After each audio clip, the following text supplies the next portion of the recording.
마태복음 11장 28절 30절까지 기록된 말씀을 보시겠습니다. 유명한 말씀입니다. 마태복음 11장 28절 수고하고 무거운 짐진 자들아 다 내게로 오라 내가 너희를 쉬게 하리라. 나는 마음이 온유하고 겸손하니 나의 멍에를 메고 내게 배우라. 그리하면 너의 마음이 쉼을 얻으리니 이는 내 멍에는 쉽고 내 짐은 가벼우니라 하시니라. 아멘. 오늘 함께 은혜를 나눌 말씀은 너는 내게 배우라 는 말씀, 유명한 말씀입니다. 평생에 듣던 말씀이지요. 자, 이 말씀을 통해서 오늘 하나님의 음성을 다시 한번 들어보는 시간이 되었으면 좋겠습니다. 사람이 자기가 무엇을 선택하느냐, 또 자기 운명을 자기가 결정하고 또 그렇게 자유하게 사는 것 같지만 실제로는 그렇지 않다는 거예요. 내가 어떤 것을 결정하고 그렇게 사는 것 같지만 그렇지 않다는 겁니다. 성경은 그렇게 말하고 있어요. 그래서 복이란 무엇이냐? 복이란 주어지는 것인데 내가 선택해 갖는 것도 때로는 복일 수 있지요. 또 내가 뭘 수고해서 배워서 얻는 것도 중요한 일이겠으나 실제적인 복이란 주어지는 거랍니다. 이 주어지는 거. 그래서 이 주어지는 것이 세 가지 복, 여러분도 잘 아는 말씀이지만 세 가지 복 중에 주어지는 것, 부모를 잘 만나는 것이래. 첫째, 뭐 잘 아는 얘기지요. 내가 부모를 선택한 게 아니잖아요. 자, 하나님이 보낸 거예요. 하나님이. 그 부모들도 몰라. 자, 어쨌든 부모를 잘 만나는 것, 그게 복이라는 거예요. 두 번째, 스승을 잘 만나는 것. 스승. 유치원 때부터 대학까지 모든 것이 결정져진다는 거거든요. 그 기간 동안에 내 삶이 결정된다는 거예요. 내가 앞으로 어떻게 무엇을 하고 살까, 무슨 일을 하고 살까, 그 결정이 거기에서 정해진다는 겁니다. 그러니까 스승을 잘 만나는 것은 복 중에 복이죠. 세 번째로는 배우자를 잘 만나는 게 복이다. 그렇답니다. 실제 그래요. 배우자를 잘 만나는 게 피차. 그게 복이다. 이 잘 만난다는, 만남의 복이라는 건 참 중요한 건데, 그러니까 뭔 얘기냐. 하여튼 만났어요. 이 만나는 것도 만나고 싶어서 만나지는 게 아니더라고. 이게 서로 끌리는 마음이 있어야 만나는 거잖아요. 배우자, 결혼 상대자를 아무나 만납니까? 뭔가 마음이 동하고, 소위 필이 꽂혀야 내가 그분과 만나, 교제하다 보니까 결혼까지 하게 되고, 이렇게 되는 것이지. 다음에는 후회해도 뭐 때는 늦은 것이고. 어쨌든 배우자를 잘 만나는 게 복이다. 저는 일리가 있다고 봅니다. 그 마이웨이라는 노래가 있죠. 원래 프랭크 시나이드라는 사람이 굉장히 오래전에 1915년 전 사람이지만 마이웨이, 나의 길이라는 뜻이죠. 나의 길. 나의 생각대로 간다. 뭐 하여튼 나의 길이요. 그런데 모든 이 기술이라든지 어떤 지식이라든지 이런 것이 물론 배워서도 되지만 이걸 편승을 받아야 된다 이 말이 있어요. 편승이란 말이 참 좋은 말이에요. 자, 편승이라는 그 사전을 열어보니까 남이 타고 가는 차를 얻어 타는 것. 내가 길을 가는데 차가 지나가. 나 좀 태워주세요. 이걸 편승이라고 그러거든. 그러니까 걸어가야 되는데 10리길을 20리길을 이렇게 걸어가야 되는데 차가 지나가는데 나 좀 태워달라 하니까 태워줬어. 이게 태워가기가 얼마나 편겠어요. 이걸 편승이라고 하는데 이 편승이란 말이 참으로 중요한 말입니다. 지식이 많은 사람과 함께 지내고 함께 살면 그 지식이 나에게 오거든요. 편승되거든요. 아주 못 사는 사람이 잘 사는 친구들 만나면요 조금이라도 유익이 됩니다. 편해져요. 내가 뭘 살리라. 아, 사지마. 내가 잘 살으니까 내가 돈 있으니까 내가 사줄게. 편승받지요. 좋은 거지요. 자, 모두 도덕성도 편승이 된다는 거야. 정말 인격적이고 도덕적인 사람과 함께 하면, 그 사람과 친구하면 그가 가진 그것이, 그 도덕이 편승이 된다는 겁니다. 입혀지는 거죠. 자, 기술도 마찬가지지요. 예를 들어서 기술이라는 게 우리나라가 그래도 세계적인 것이 이제 많이 있죠. 세계적인 기술을 가진 게 많습니다. 자, 예를 들면 북한 같은 나라는 뭐 우리와 엄청난 차이가 있지요. 그러면 그것을 이들이 배워서 연구해서 이렇게 올라오려면 오랜 세월을 걸려도 될까 말까 합니다. 근데 금방 우리와 같아지는 방법이 있으니 그게 편성을 받는 거거든요. 쉽게 말하면 우리나라의 기술자가 북한에 가서 자동차 공장을 세워서 그 직원들을 채용을 해서 계속적으로 몇 년을 만들어내면, 그 기술을 전수하면 금방 되는 겁니다. 그걸 편성이라고 그래요. 근데 아무 지식도 없이 한 계단 한 계단 달고 올라간다는 건 불가항력적인 거거든요. 제가 우리나라의 그 TV로 그 반도체 연구하는 방법을 봤는데 참 눈물 겹더라고요. 일본 사람들이 안 일러주는 거예요. 이걸 반도체를 죽어도 안 일러줘요. 그러니까 어떻게 알아는 되겠고, 일본의 나라를 가도 구경은 시켜주는데 그 실제 그 만드는 공장 못 보게 하는 거예요. 왜? 유출될까봐. 그 기술이 유출될까봐.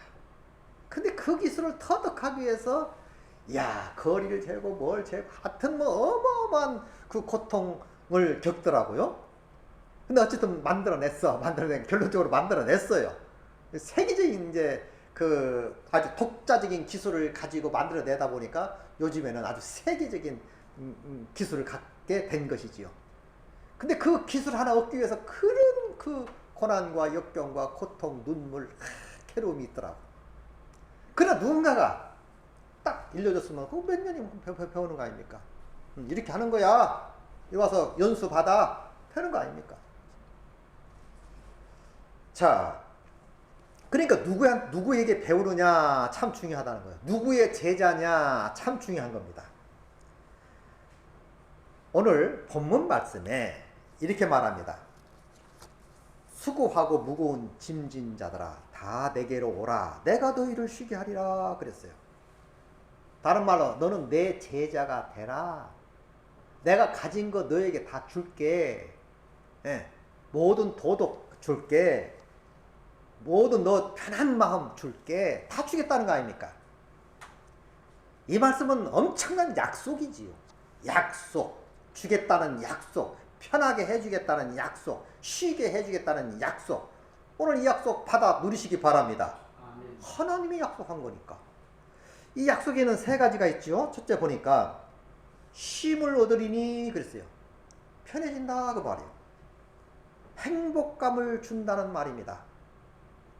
이 말씀 속에 쉼을 얻으리니 마음이 편안하고 늘 감격이 있고 든든함이 있고 행복함이 있다면 더 바랄 게 뭐 있어요?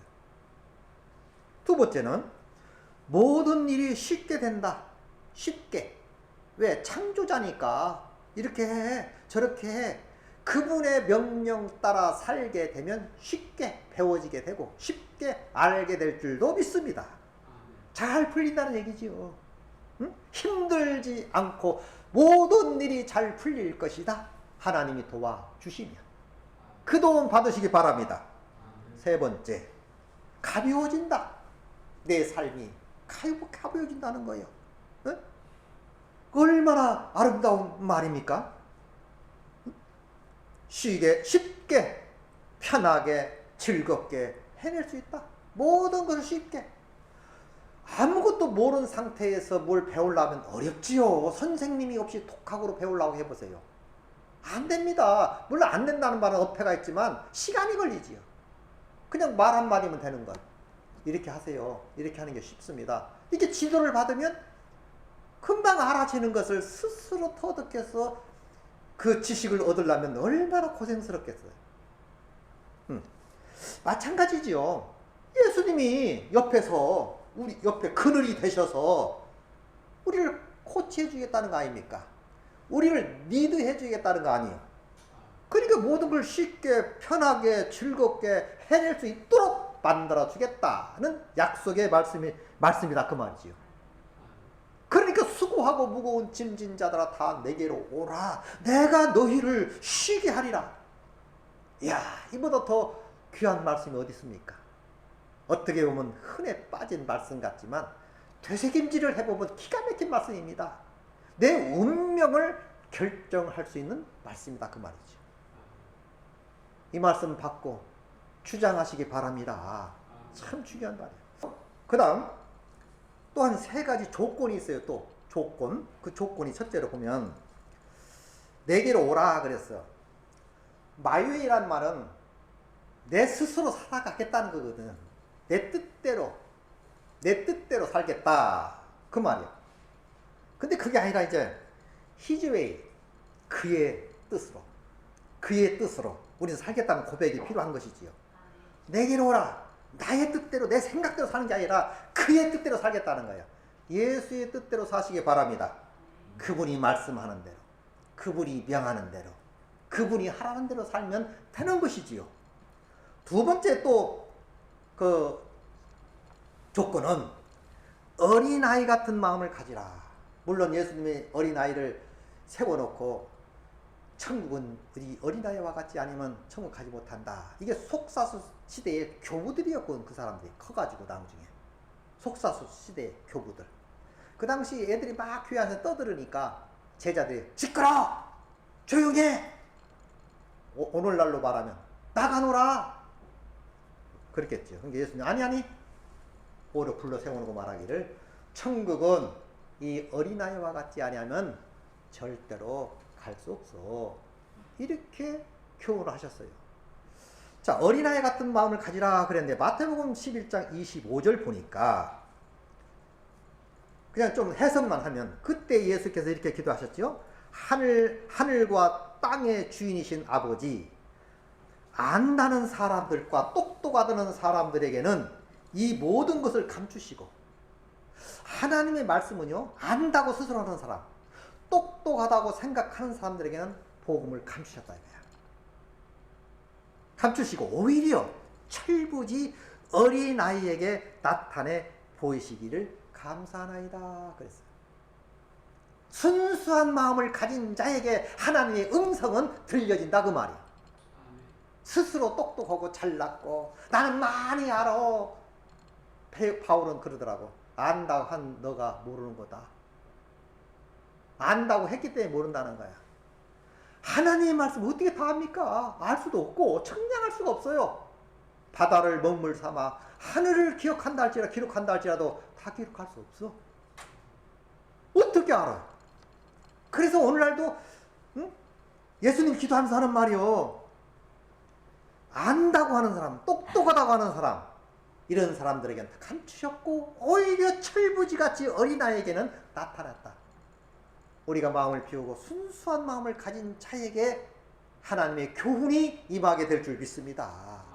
어린아이들을 보세요. 막 갖고 장난질 하다가도요, 이걸 가지고 막 장난질했어.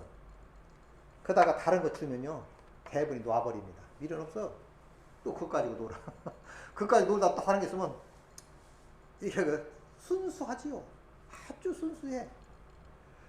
그래서 어린아이 같은 마음, 순수한 마음, 착한 마음을 가진 자에게 하나님은 나타내 보이겠다 그 말입니다. 조건입니다. 버려야지요. 그러니까 세 번째 조건은 내게 배우라. 배우는 것은 내게 배우라 그랬지요. 물론 배우라는 것은 몇 가지 있지만, 자 여기 보니까 히브리서 12장 2절 보니까 믿음의 주여 온전케 하신 이 예수를 바라보자. 저는 그 앞에 즐거움을 위하여 십자가를 참으사 부끄러움을 개의치 아니하시더니 하나님 보좌 우편에 앉으셨느니라 그랬어요. 믿음의 주여 온전케 하신 예수 그리스도를 바라보자 이 말이에요.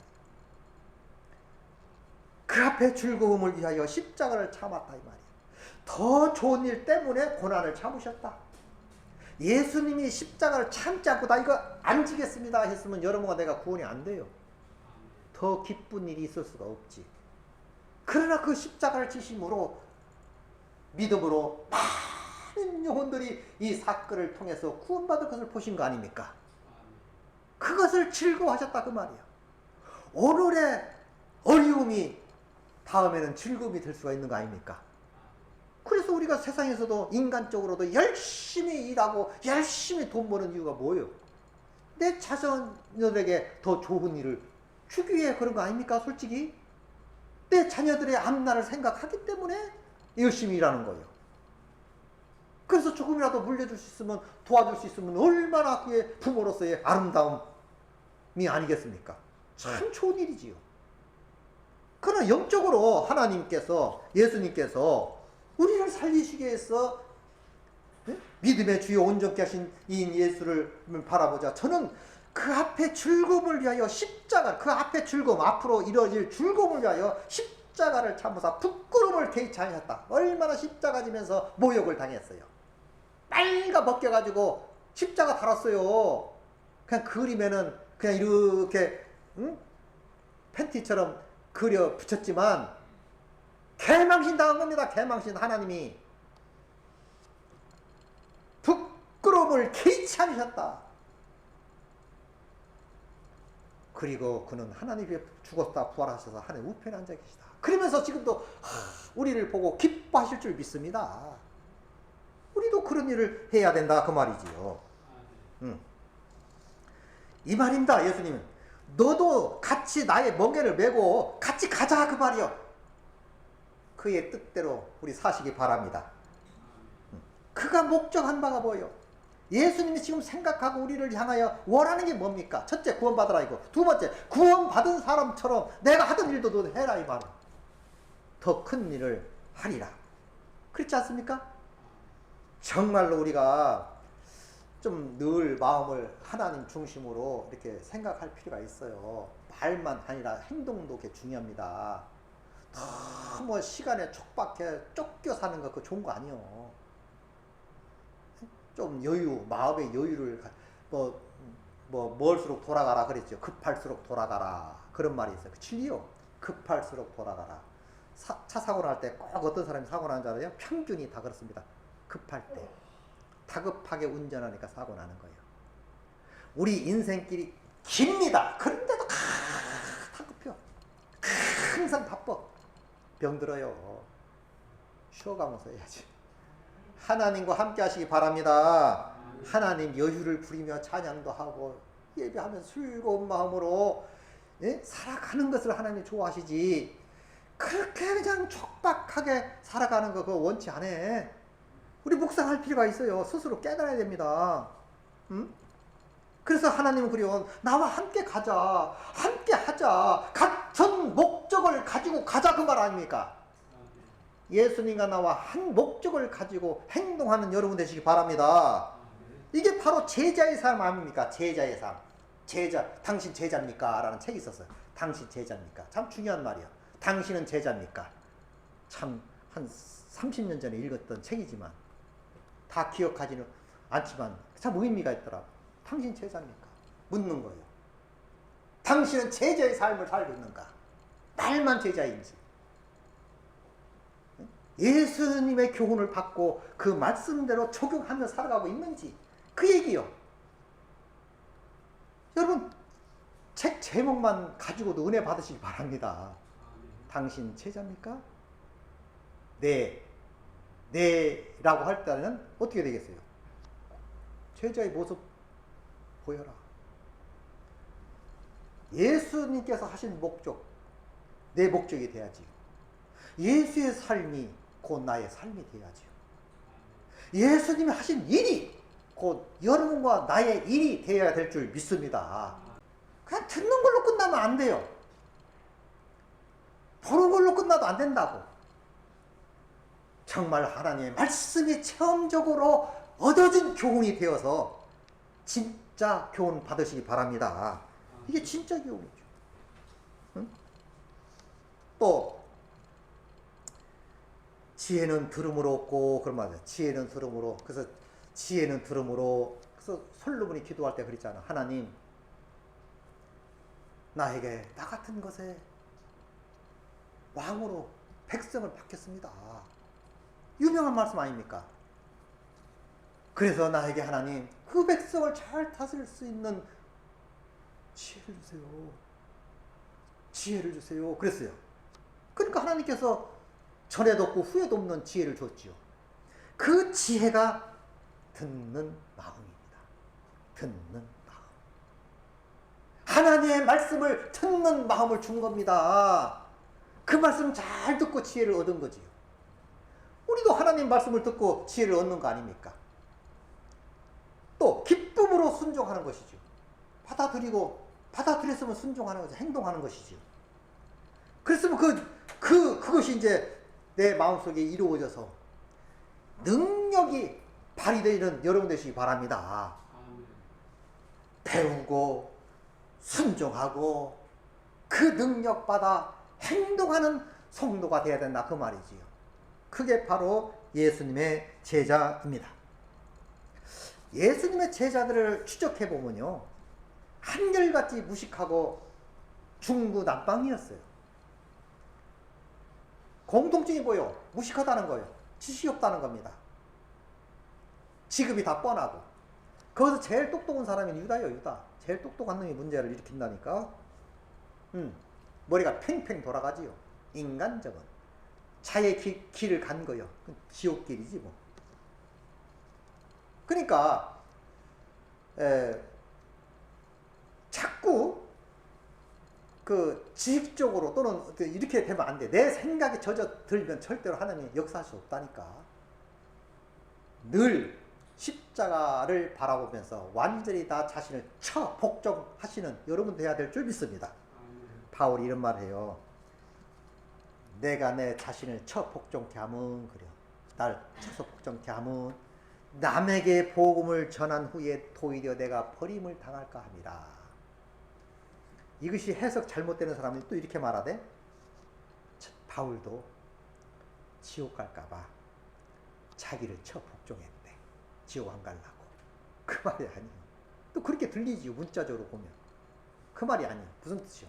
나를 복종케 하면 남에게 복음을 전한 후에 도리어 내가 버림을 당할까 두려워한다. 여기에서 버림은 지옥이 아니에요. 여기서 버림이란 말은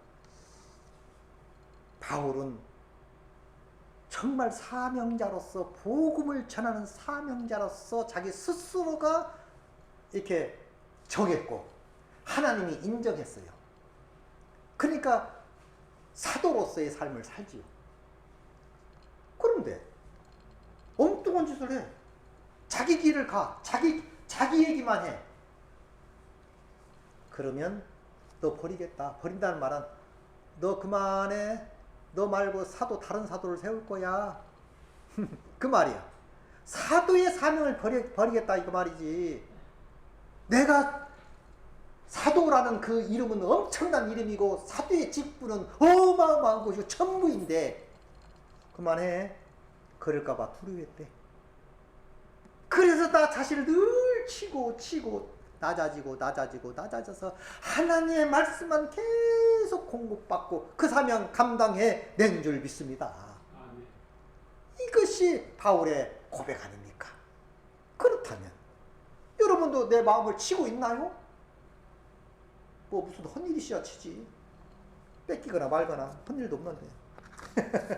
이렇게 되면 안 되겠지. 사명 뺏어갈까봐 두려워했다는 거예요. 영화 배우가 영화를 못 찍으면 죽은 거죠. 목회자가 목이 완전히 망가져서 설교 못하면 죽은 거죠. 네?